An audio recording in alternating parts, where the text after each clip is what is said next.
കൊല്ലം കൊട്ടാരക്കര മണ്ഡലത്തിലാണ് നമ്മളിപ്പോൾ ഉള്ളത്. കേരളത്തിലെ നിയമസഭാ തെരഞ്ഞെടുപ്പിൽ വളരെ ഇൻട്രസ്റ്റിംഗ് ആയിട്ടുള്ള ഒരു മത്സരം നടക്കുന്ന മണ്ഡലം കൂടിയാണ് കൊട്ടാരക്കര. സ്ഥാനാർത്ഥികളുടെ പ്രത്യേകത കൊണ്ടാണ് കൊട്ടാരക്കരയിലെ മത്സരം അത്ര ഇൻട്രസ്റ്റിംഗ് ആവുന്നത്.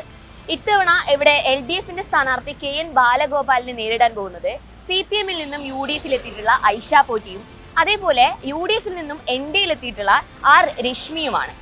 ഇവിടുത്തെ സ്ഥാനാർത്ഥികൾക്ക് എന്താ പറയാനുള്ളതെന്ന് നമുക്ക് കേൾക്കാം. അതുപോലെ ഇവിടുത്തെ ജനങ്ങൾക്ക്, കൊട്ടാരക്കരയിലെ വോട്ടർമാർക്ക് എന്താണ് പറയാനുള്ളത് എന്നുകൂടി നമുക്കറിയണം. മണ്ഡലത്തിലേക്ക്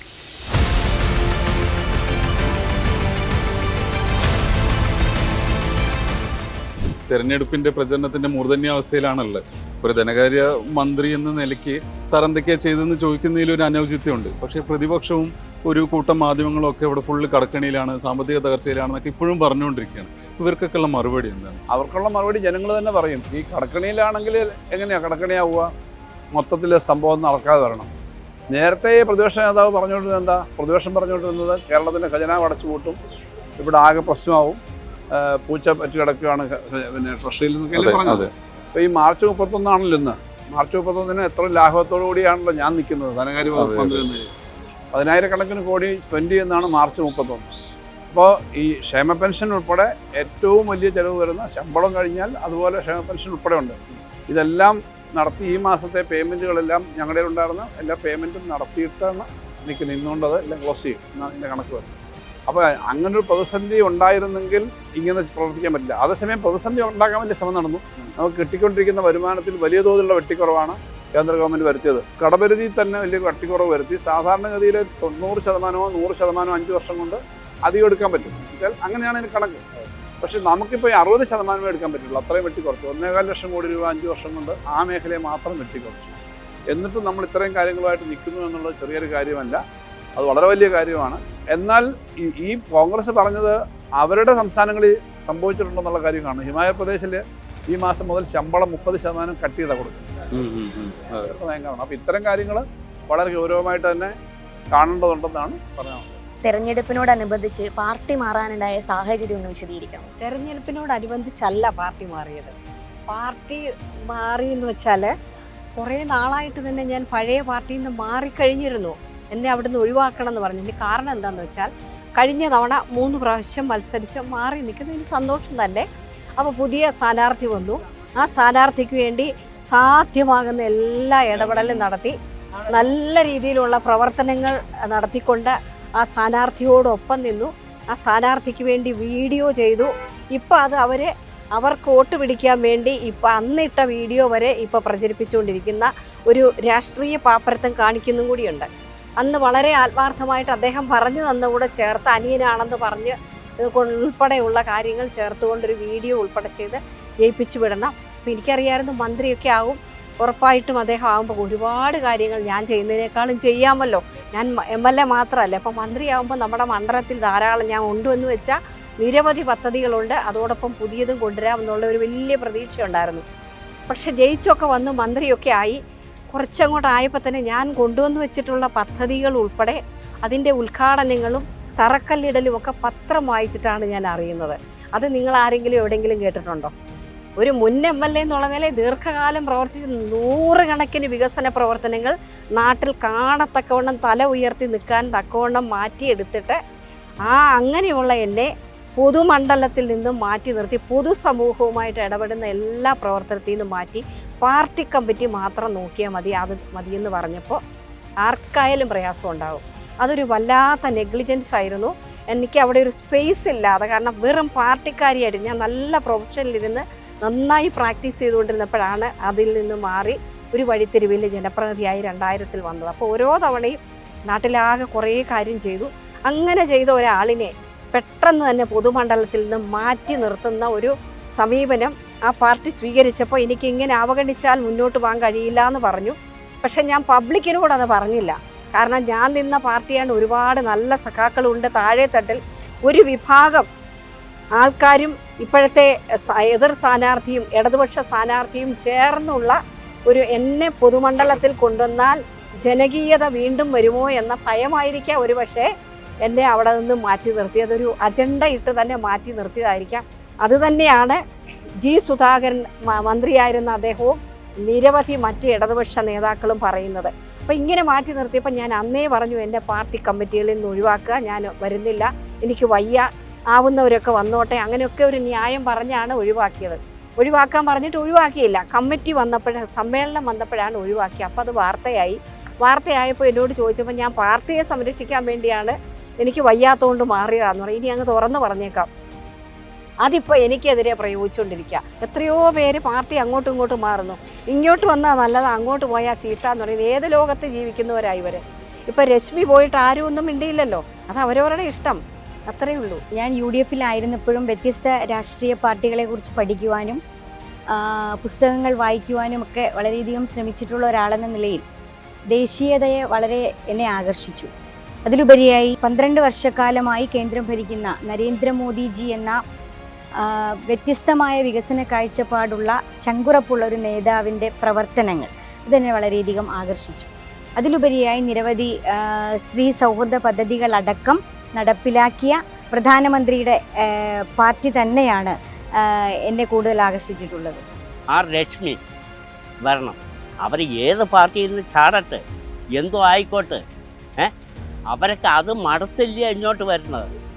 അപ്പം അവരെ ഒന്ന് നമ്മൾ കയ്യേന്തി വിടുക. നമ്മൾ ഈ 2 ഭരണം മാത്രം ഇങ്ങനെ കൊണ്ട് നടന്നിട്ട് ഒരു കാര്യമില്ല. മൂന്നാമത് ഒരെണ്ണം വരട്ട്, വന്നിട്ടില്ലേ നമുക്ക് അത് തീരുമാനിക്കാനൊക്കും. ആരാ ഇതിൽ നമുക്ക് 5 വർഷമില്ലേ ഭരിക്കൂ. അത് കഴിച്ചിട്ട് അവരെ നമുക്ക് വേണ്ടാന്ന് വയ്ക്കാമല്ലോ. ഇതങ്ങനെയല്ല. 15 വർഷം 20 വർഷം ഭരിച്ച ഇവരെല്ലാം ഇരിക്കുക.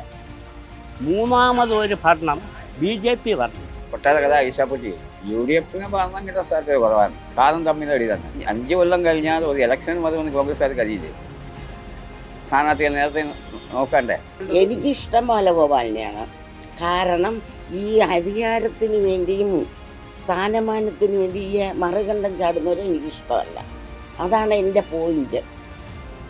അത് എന്നുവെച്ചാൽ ഇവിടെ എന്ന് വെച്ചാൽ ഐഷാപ്പറ്റി ഇത്രയും നാൾ അടിയുറച്ച കമ്മ്യൂണിസ്റ്റ് അല്ലായിരുന്നു.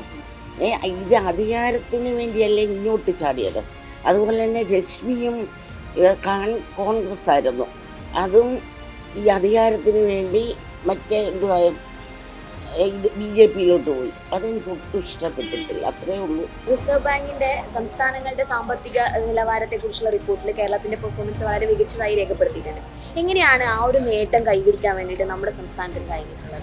റിസർവ് ബാങ്കിൻ്റെ കണക്കിലായാലും സിയാൻഡോയുടെ ഈ ദശവാർഷിക റിപ്പോർട്ടിലായാലും കേരളത്തിൻ്റെ കടം കുറഞ്ഞു വരികയും നമ്മുടെ ഒരു ഫിസിക്കൽ കൺസോൾട്ടേഷൻ മെച്ചപ്പെട്ടു, സാമ്പത്തിക കാര്യത്തിൽ മെച്ചപ്പെട്ടു വന്നുകൊണ്ടിരിക്കുന്നു എന്നുള്ളതാണ് ഇപ്പോൾ ഉള്ള റിപ്പോർട്ടുകൾ. നേരത്തെ ഈ കിഫ്ബി മറ്റും എടുത്തുകൊണ്ടിരിക്കുന്ന കടം ഉൾപ്പെടെ നമ്മുടെ കടത്തിലല്ലായിരുന്നു. അതായത് പൊതുവിലുള്ള ഡെവലപ്മെൻറ്റ് ഫണ്ടാണ്, അല്ലെങ്കിൽ ബോറോയിങ്ങിനകത്ത് വരില്ല.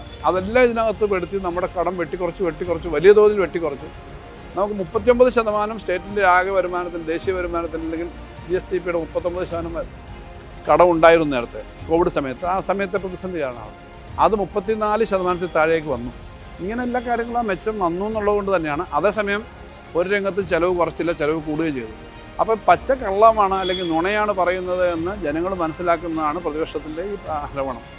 കഴിഞ്ഞ ദിവസം പ്രധാനമന്ത്രിയും ചില പരാമർശങ്ങൾ നടത്തി. പക്ഷേ കേരളത്തിൻ്റെ ഇത്രയും ഇക്വിലിബ്രിയം കാത്തു സൂക്ഷിക്കുന്ന തരത്തിലേക്ക് വേറെ തരത്തിലും പെർഫോമൻസ് നടക്കുന്നില്ല. അത് വളരെ വലിയ കാര്യമായിട്ട് തന്നെ നടത്താൻ നമുക്ക് കഴിഞ്ഞിട്ടുണ്ട്. ഡെവലപ്മെൻറ്റിൻ്റെ കാര്യത്തിൽ ഒരു കുറവും എവിടെയും വന്നിട്ടില്ല. ഇപ്പോൾ കൊട്ടാരക്കര മണ്ഡലത്തിൽ ഉൾപ്പെടെ ധാരാളം കാര്യങ്ങൾ നിങ്ങൾ വരുമ്പോൾ ഞങ്ങളൊരു പുതിയ IT വലിയ സ്ഥാപനം തുടങ്ങിയെടുത്ത് ഇങ്ങോട്ട് നടന്നു വരികയായിരുന്നു. ചെറുപ്പക്കാരെല്ലാം കൂടി അല്ലെങ്കിൽ ജനങ്ങൾ നടന്നു മോർണിംഗ് വാക്ക്, ഇതുപോലെ നിരവധി പ്രവർത്തനങ്ങളുണ്ട് ഈ മണ്ഡലത്തിൽ തന്നെ. അപ്പോൾ ഫാർ റീച്ചിങ് ആയുള്ള ഫ്യൂച്ചറിന് വേണ്ടിയിട്ടുള്ള വലിയ പദ്ധതികൾ, വിഴിഞ്ഞം പദ്ധതി എന്ന് പറയുന്ന ഇന്ത്യയിലെ ഏറ്റവും വലിയ പദ്ധതികളിലൊന്നാണ് ഞാൻ പറയുന്നത്. ഒറ്റ രൂപ കേന്ദ്രത്തിൻ്റെ സഹായം കിട്ടിയില്ല. സംസ്ഥാന ഗവൺമെൻറ്റാണ് അതിൻ്റെ ആകെ പേയ്മെൻറ്റിൻ്റെ ഒരു 60%-ലധികം 65% സ്റ്റേറ്റാണ് ബിയർ ചെയ്യുന്നത്. ബാക്കിയാണ് നടത്തുകാരായ കമ്പനി. ഇതെല്ലാം നമ്മൾ നേരിട്ട് ചിലവാക്കി കേരളത്തിലെ ഏറ്റവും മികച്ച ഡെവലപ്മെൻറ്റ് ഈ 5 വർഷത്തിനിടയിൽ എന്താണെന്ന് ചോദിച്ചു കഴിഞ്ഞാൽ വിഴിഞ്ഞത്തിൻ്റെ ഉൾപ്പെടെയുള്ള കാര്യങ്ങളാണ്. അതെല്ലാം ചെയ്യുന്നുണ്ട് എന്നുള്ളതാണ് ഏറ്റവും പ്രധാനം. ഞാൻ കൊണ്ടുവന്ന് വെച്ച നിരവധി പദ്ധതികൾ അവിടെ കിടക്കുക. വിദ്യാഭ്യാസ സമുച്ചയം, താലൂക്ക് ആശുപത്രി പൊളിച്ച് അവിടെ ഇട്ടേക്കുക. അന്ന് ഞങ്ങൾ തീർത്തത് മാത്രമേ ആയിട്ടുള്ളൂ. കുടിവെള്ള പദ്ധതികൾ പൂർത്തീകരിച്ചില്ല. ടൂറിസം പദ്ധതി അന്ന് ചെയ്തതേ ഉള്ളൂ. അതിൻ്റെ ബാക്കിയൊക്കെ വലിയ തോതിൽ PR വർക്ക് ചെയ്യുന്നതല്ലാതെ ഒന്നുമില്ല. സ്കിൽ പാർക്ക് ഞാൻ ഇരുന്നപ്പോൾ കൊണ്ടുവന്നത് ഏതാണ്ട് നിർജീവമായി. ഇപ്പോൾ ഒരു സ്വകാര്യ കമ്പനിയാണ് അവിടെ കൊണ്ടുവന്നത്. അപ്പോൾ ഈ നല്ല കാര്യങ്ങളെയെല്ലാം കൂടുതൽ ആക്റ്റീവാക്കി എടുക്കണം.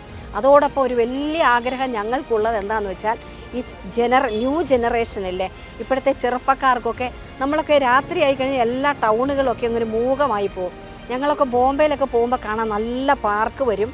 അവിടെ വയസ്സായവർക്കൊന്ന് ഇരുന്ന് റിലാക്സ് ചെയ്യാൻ, ചെറുപ്പക്കാർക്ക് വന്ന് ജോലിയൊക്കെ കഴിഞ്ഞിരുന്ന് ഒന്ന് ക്യാരംസ് കളിക്കാനോ അങ്ങനെയൊക്കെ ഒന്ന് നല്ല ടൈം സ്പെൻഡ് ചെയ്യാൻ, കുട്ടികൾക്ക് പഠിക്കാൻ, ഇതുപോലെയൊക്കെയുള്ള ഞാൻ സ്വപ്നം പറയുക, ഇതുപോലെയൊക്കെയുള്ള നിരവധി ആവശ്യങ്ങളുണ്ട്. അതിനൊരു നല്ല സ്പേസ് കണ്ടുപിടിച്ച് ടൗണിൽ അല്ലെങ്കിൽ ഏറ്റവും നല്ലൊരു സ്പേസിൽ ഇതുപോലെ എല്ലാവർക്കും വന്നിരിക്കാനും മൊബൈലിൽ മാത്രം നോക്കിയിരിക്കാതെ ഏജ് ഓൾഡ് ആയിട്ടുള്ളവർക്കും കുട്ടികൾക്കും കളിക്കാനും ഒക്കെയുള്ള സൗകര്യങ്ങൾ ഉണ്ടാക്കുന്ന ഒരു നല്ല പ്ലേസ് ഈ മണ്ഡലത്തിൽ ഉണ്ടാക്കണം എന്നുള്ള ഒരു വലിയ സ്വപ്നമാണ്. കൊട്ടാരക്കരയിൽ കേന്ദ്രാവിഷ്കൃതമായ നിരവധി പദ്ധതികൾ ഇന്ന് നടപ്പിലാക്കുന്നുണ്ട്. PMGSY അടക്കമുള്ള നിരവധി പദ്ധതികൾ. അതിലുപരിയായി കൊട്ടാരക്കരയെ സംബന്ധിച്ചിടത്തോളം ETC എന്ന് പറയുന്ന വലിയൊരു സമുച്ചയമുണ്ട്. അവിടെ ഏകദേശം 117 ഏക്കറോളം സ്ഥലമുണ്ട്. അവിടെ കേന്ദ്ര ഗവൺമെൻറ് സഹായത്തോടു കൂടി ഏറ്റവും വലിയൊരു ആതുര സേവന കേന്ദ്രം, ഒരു മെഡിക്കൽ കോളേജ് കൊണ്ടുവരുന്നതിനുള്ള പരിപാടികളുമായി ആദ്യം മുന്നോട്ട് പോകും. KN ബാലഗോപാൽ നല്ല ഭൂരിപക്ഷത്തോടെ വിജയിക്കും. കഴിഞ്ഞ 5 വർഷത്തെ വികസന പ്രവർത്തനം എന്ന് വെച്ചാൽ ഈ നാട്ടിലുള്ള ജനങ്ങൾക്കെല്ലാം അറിയാം.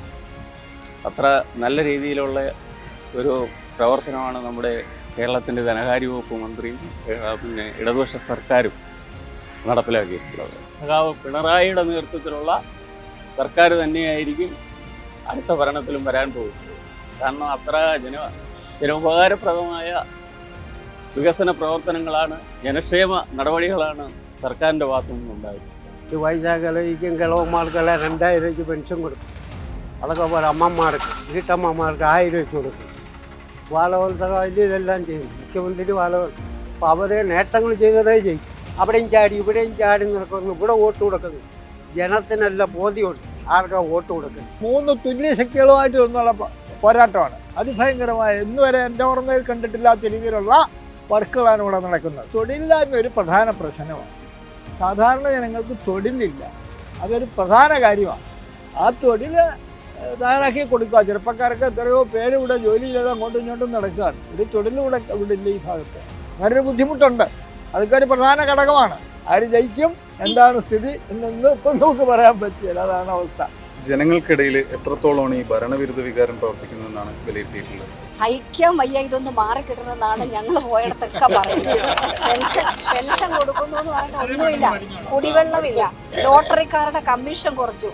അതുപോലെ ഒരു കരിങ്കൊടി കാണിച്ച് പ്രതിഷേധിക്കാൻ പോലും ഭരണഘടനാപരമായിട്ടുള്ള അധികാരമുണ്ടായിട്ടും പ്രതിപക്ഷത്തിരിക്കുമ്പോൾ ഇടതുപക്ഷം എന്നും ചെയ്തുകൊണ്ടിരുന്ന കാര്യങ്ങൾ ഇപ്പം ചെയ്താൽ പിടിച്ചകത്തിടുന്നൊരവസ്ഥയാണ്. എന്തെങ്കിലും അഭിപ്രായം പറഞ്ഞാൽ അവരെ അടിച്ചമർത്തുന്നൊരവസ്ഥയാണ്. ഏകാധിപത്യ ഭരണമാണ് പോകുന്നത്. വിലക്കയറ്റം വർദ്ധിച്ചു, ടാക്സുകളെല്ലാം വർദ്ധിച്ചു, ആരുടെയും ആനുകൂല്യം കൂട്ടിക്കൊടുത്തിട്ടില്ല. ആശാവർക്കർമാരുൾപ്പെടെ നിരവധി ദിവസം സമരം ചെയ്യേണ്ടുന്ന മനുഷ്യൻ മടുത്തിരിക്കുക എന്നുള്ളതാണ്. സത്യം പറഞ്ഞാൽ PR വർക്കിന് വേണ്ടിയാണ് കോടികൾ ചെലവഴിക്കുന്നത്. ഭരണവിരുദ്ധ വികാരം ഇന്ന് എല്ലാ ജനങ്ങളിലും ഉണ്ട്. നമ്മൾ മാത്രമല്ല, ഇന്ന് സാധാരണക്കാരായ അമ്മമാരടക്കം പത്രങ്ങൾ നന്നായി വായിക്കുന്നു. അമ്മമാർ നവമാധ്യമങ്ങൾ നന്നായി ഉപയോഗിക്കുന്നു. അപ്പോൾ ഇവരിതെല്ലാം നന്നായി വീക്ഷിക്കുന്നവരാണ്. അതുകൊണ്ട് തന്നെ ആ ഭരണവിരുദ്ധ വികാരം ജനങ്ങളിൽ സ്പഷ്ടമാണ്.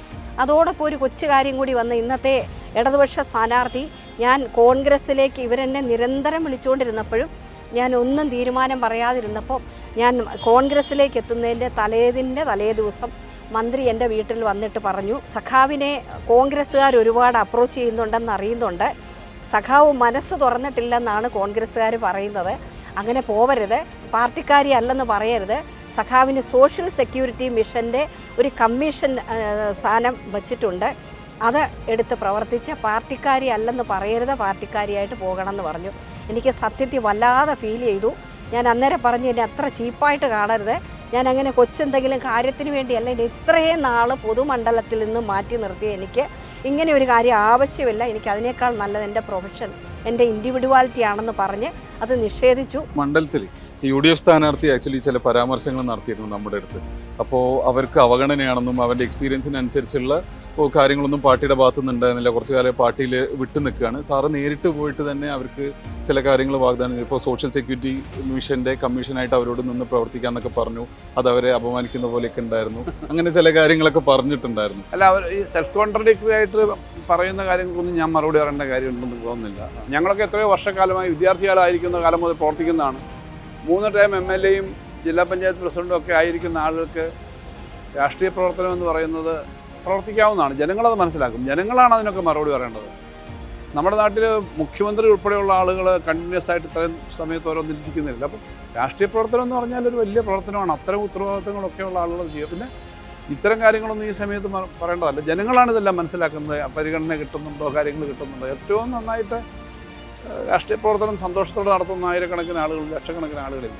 ആ രാഷ്ട്രീയ പ്രവർത്തനം തന്നെ ഒരു വലിയ പ്രവർത്തനമാണ്. അതിനുള്ള എല്ലാ പരിഗണനയും ഉള്ളതാണ്. അപ്പം ഞാൻ പറഞ്ഞു, ഇത്തരം വിവാദമൊന്നുമില്ല വാസ്തവത്തിൽ ഇവിടെ ഈ മണ്ഡലത്തിൽ. അങ്ങനത്തെ വിവാദങ്ങളൊന്നുമില്ല. ന്യായീകരണങ്ങൾ പറയാനായിട്ട് ഇത്തരം ഒരിക്കലും നമ്മളെ എതിർക്കുന്ന കോൺഗ്രസ് പാർട്ടിക്കകത്ത് ദീർഘകാലമായി നമുക്കെല്ലാം രാഷ്ട്രീയമായിട്ട് ഏറ്റവും തെറ്റായ നിലപാടെടുക്കുന്ന കോൺഗ്രസ് പാർട്ടിയെ എങ്ങനെ ന്യായീകരിക്കാൻ പറ്റും എന്നുള്ളത് എനിക്കിപ്പോഴും മനസ്സിലായിട്ടില്ല.